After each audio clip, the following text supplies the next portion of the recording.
Welcome back, and thanks for tuning into another episode of barSILENCE. My name is Jameson, and I'm your host. If you're new to the show, barSILENCE is a Superpod Network production that's dedicated to exploring the best video game music in each episode. If you haven't yet, head over to barsilence.com to find an easy link to subscribe on whatever your favorite podcatcher is. You can also go to superpodnetwork.com to check out an excellent variety of gaming articles, as well as some of the best podcasts that are focused on retro gaming nostalgia and other gaming goodness. And of course, if you're looking for the best 24/7 around-the-clock video game music radio station, you should check out 8 Beats Radio. You can hear the show live the first Tuesday every other month, and you can tune in by going to 8beats.co. In this episode, we're listening to the lighthearted, fun, and iconic sounds of the console Mario Kart games, starting with Super Mario Kart and ending with Mario Kart Wii. The first entry in the series, Super Mario Kart, was released in 1992 in Japan and North America, and then later in Europe in 1993. The goal during development was to take the single-player racing action of F-Zero and turn it into a two-player game that utilized the same texture map 3D effect of the SNES's Mode 7 graphics. Originally, the concept actually started off without Mario characters, but once they decided to include them, the game took on an exciting new direction, and technically, so did Nintendo. Players could choose from 8 of their favorite characters, each with different attributes ranging from the small but fast Koopa and Toad, to the balanced Mario and Luigi, all the way up to the heavy hitters like Bowser and DK Jr. Once you selected your character, you could take them racing solo in the main Grand Prix mode of the game that featured 4 racing cups: Mushroom, Flower, Star, and Special.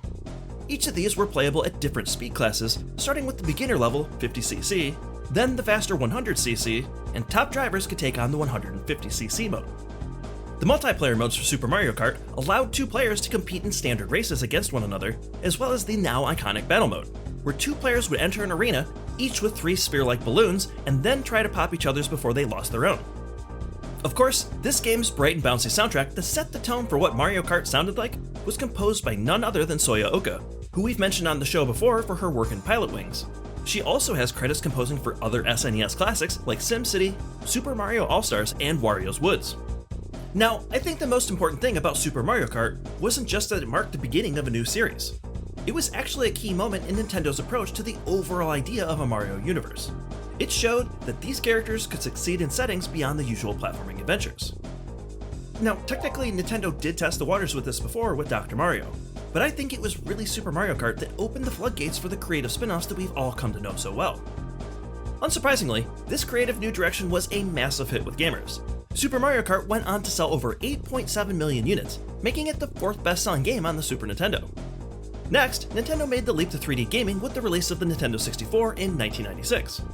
The system debuted with just 2 titles, Super Mario 64 and Pilot Wings 64. But together, they delivered a clear and exciting vision of the 3D future that Nintendo had in store. One of the early projects in development was Super Mario Kart R, with R standing for rendered. But with the all-hands-on-deck call to finish Super Mario 64 in time for the system's launch, development on the next Mario Kart ended up being delayed. And that wasn't necessarily a bad thing, as it provided a little extra time to perfect this highly anticipated title. So while some changes did occur afterwards with the characters, graphics, and a few item changes, the game we all know now as Mario Kart 64 ended up coming out in February of 1997. And it kicked off a landmark year for the console. 1997 was also the same year that gamers saw the release of GoldenEye 007, Star Fox 64, Diddy Kong Racing, Killer Instinct Gold, and Doom 64. So for Nintendo EAD, the goal wasn't just to make a sequel to an already successful predecessor. It was also to show off what the Nintendo 64 was capable of, the same way the Super Mario 64 did. Cleverly, to maximize what they could showcase with these exciting and Mario-themed 3D courses, the characters in the game were all presented as 2D sprites, created from pre-rendered character models, kinda like Donkey Kong Country. And those characters included the returning Mario, Luigi, Yoshi, Toad, and Princess Peach. There were also a few shakeups as well, where Koopa Troopa was removed and Wario takes that place for his first appearance in the series, and then Donkey Kong Jr. was replaced by more modern-looking Donkey Kong.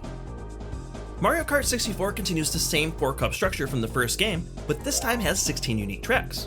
It also featured multiplayer modes like Versus Racing and a refreshed battle mode for up to 4 players thanks to the Nintendo 64's 4 controller ports, making it the perfect game to play with friends and family.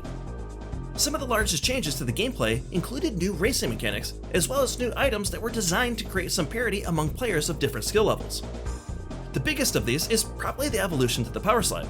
It went from being a simple cornering move to becoming a technique that, when mastered, rewarded precision with a turbo boost, making it essential for players who are out there trying to aim for the fastest lap times. In terms of items, all the familiar ones from Super Mario Kart return for the sequel, with the exception of coins. Those wouldn't actually return to the series until Mario Kart Super Circuit for the Game Boy Advance in 2001. It did, though, introduce long-lasting items to the series, like the speed-boosting Super Mushroom, the deceptive fake item boxes, and of course, the infamous and devastating blue shell. Now, I can't talk about Mario Kart 64 without sharing a quick personal story. Back in 1997, issue 94 of Nintendo Power featured a contest challenging players to submit lap times under 1 minute and 30 seconds in Mario Raceway. The prize? Getting your name printed in the magazine and winning a rare gold Nintendo 64 controller. Obviously a prize I had to have. I probably poured what had to be days, if not weeks, into perfecting my lap time. And when I finally hit my personal best, I managed to convince my mom to take a photo of the TV, get the film developed, and then help me mail it all to Nintendo Power with my contest form. Months later, the issue with the top times finally came out, and I wasn't in it. But about a month later, I did receive a letter in the mail from Nintendo Power, and it turns out I actually did do well. I placed high enough to get the second place winner reward of my very own Nintendo Power Mario Kart 64 calling card. It had a whole 5 minutes of free long distance calling on it. And yes, I do still have it. I'll actually post a picture of it online if you want proof of my karting glory. Now, of course, after all that time that I did spend in Mario Raceway, that song is absolutely seared into my brain. But thanks to the excellent work of rookie composer Kenta Nagata, I still love this soundtrack. Now, naturally, when Mario Kart 64 hit the scene, critics were quick to praise what Nintendo had accomplished. The game's colorful 3D environments, inventive course design, and endlessly entertaining battle mode earned it glowing reviews. Game Informer even called it one of the best multiplayer games ever made. And clearly gamers felt the same, as Mario Kart 64 went on to sell over 9.8 million copies, making it the third best-selling game on the N64. Now, 6 years later, in 2003, Mario Kart Double Dash was released on the GameCube, and it brought with it some of the most dramatic changes that the series had seen up until this point. This time around, Nintendo introduced a wild new twist: 2 characters per kart. One character would drive, and the other character handled item usage from the back of the kart. And the player could swap positions on the fly. Suddenly, choosing your pair wasn't just about picking your favorite characters. It was now about how their special items complemented your playstyle. And to make things even more interesting, Double Dash's character roster expanded from just 8 in Mario Kart 64 to now 20 racers. This huge variety in characters, as well as unique pairing options, kept the competition fun and engaging as you attempted to find your perfect duo. Beyond the roster, the game also introduced 16 all-new courses like Mushroom Bridge, Peach Beach, and the Chaotic Baby Park. Like Mario Kart 64, Double Dash supported up to 4 players with split-screen multiplayer racing, as well as introducing new battle modes like Shine Thief and Bob-omb Blast. But for players who are eager to push the multiplayer experience to its limits, this game also included LAN support. So if you could get 4 GameCubes, 4 TVs, and 4 copies of the game together, you could have up to 16 players playing in the same game. And if you're that devoted Mario Kart fan who could make that happen, the results were definitely worth the effort. When Double Dash was released, both gamers and the gaming press were eager for the next must-play title on the GameCube, and it was welcomed with high praise. Nintendo Power called it 3D perfection, and GMR Magazine called it the most fun you'll have with the game this year, and probably next year, and maybe even the year after that. Interestingly though, the soundtrack, which was composed by returning musician Kenta Nagata, accompanied by Shinobu Tanaka, was one of the few aspects of the game to get mixed reactions. While the music was still upbeat and energetic in a classic Mario Kart kind of way, many of the tracks leaned into a more cartoonish sound that felt just a bit too silly for some fans. After Double Dash, gamers had to wait 5 years for the next console entry in the series before Mario Kart Wii finally arrived in 2008. Building on the progress that they made in 2005's Mario Kart DS, Nintendo EAD set out to bring full online multiplayer to home consoles for the first time in the series. And like many of the games from this era, they also embraced the Wii's signature motion controls, letting players steer their cars by tilting the Wii Wiimote. This change to the control style made the game instantly approachable, and it helped it become a true gateway for an entirely new generation of fans. Mario Kart Wii also featured the largest character lineup in the series at this point, with 24 racers, including newcomers like Rosalina, Funky Kong, Dry Bowser, and Birdo, plus the option to race as your own Miis. It also introduced motorbikes as a new vehicle type alongside of the classic karts. And with the jump to 12-player races, the competition felt even more chaotic and exciting than ever. The game even restructured its engine classes, with 50cc races being limited to the karts, 100cc being focused entirely on the bikes, and the 150cc class that allowed for both options. From there, once you selected your favorite character, you'd hit the pavement on 16 new courses including fan favorites like Coconut Mall, Maple Treeway, Toad's Factory, and Wario's Gold Mine. And for the first time on consoles, Mario Kart Wii also included 16 revamped classic tracks from the previous games. Now, in addition to the Grand Prix, time trial, and battle modes, Mario Kart Wii's fun expanded into online multiplayer modes as well, letting players race and battle from anywhere in the world. It even tracked versus and battle ratings after each match, fueling a lively online scene that thrived until the servers were finally shut down in 2014. Overall, the reviews for this game were generally positive, but ultimately mixed beneath the surface. Critics praised the game's huge roster, creative new tracks, and the bright and colorful visuals. But some found the controls overly simplified and the gameplay just a little bit too easy. Electronic Gaming Monthly unfortunately captured this duality perfectly, stating that no one can do it like Nintendo, while also calling it a predictable experience. In the end, none of this criticism even mattered to fans, as Mario Kart Wii became the best-selling game in the series, moving an astounding 37.3 million copies. That made it second only to the pack-in sensation Wii Sports for lifetime sales. As for the soundtrack to this wildly loved game, it was created by two composers who are new to the series. Together, Ryo Nagamatsu and Asuka Hayazaki crafted a soundtrack that feels instantly familiar while still bringing fresh energy and a real sense of fun to every track. They really did a fantastic job capturing that distinct Mario music sound that Nintendo's been perfecting over the years. Alright, if you've stuck with me for this long, you already know what's coming next.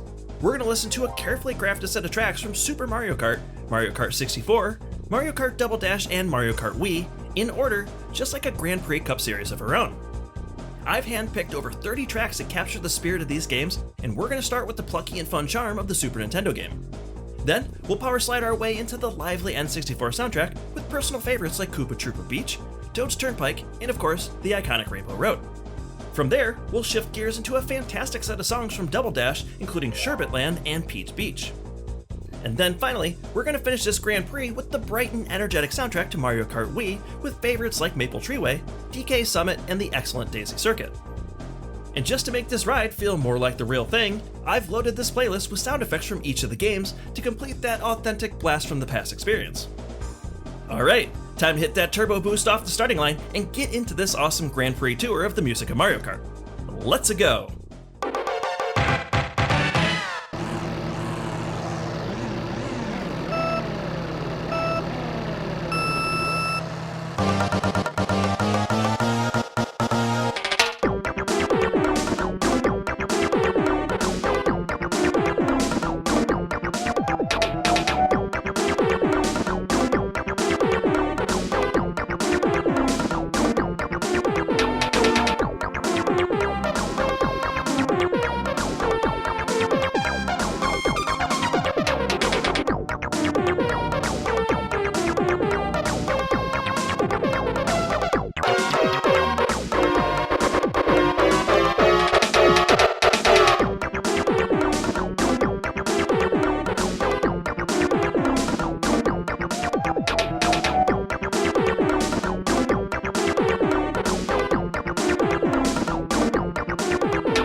battle.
it!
Here we go!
Oh, yeah! Mario #1!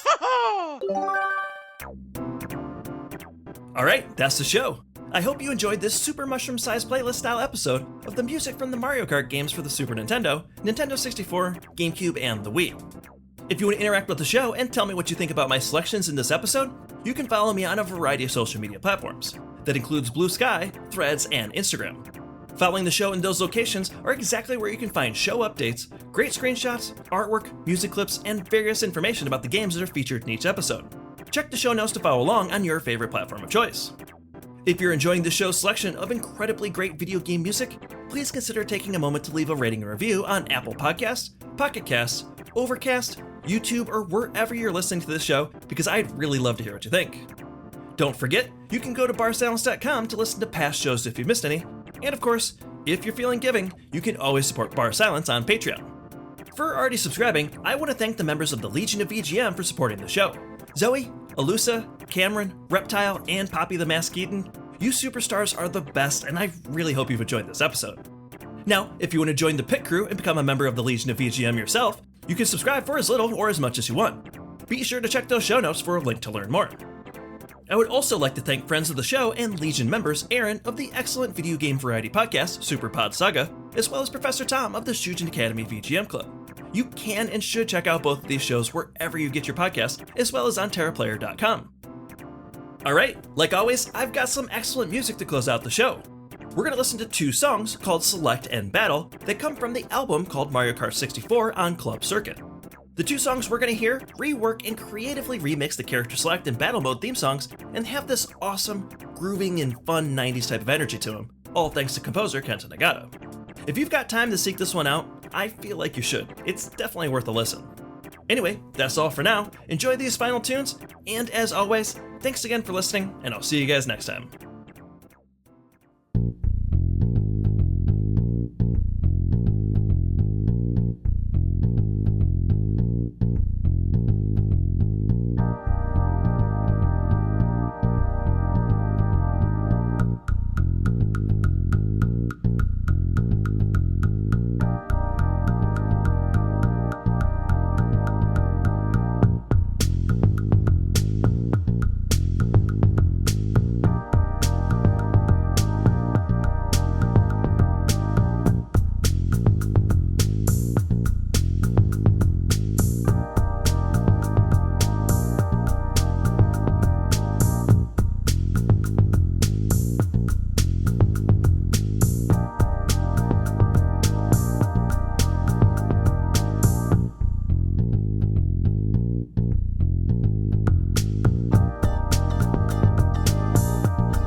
See you next time.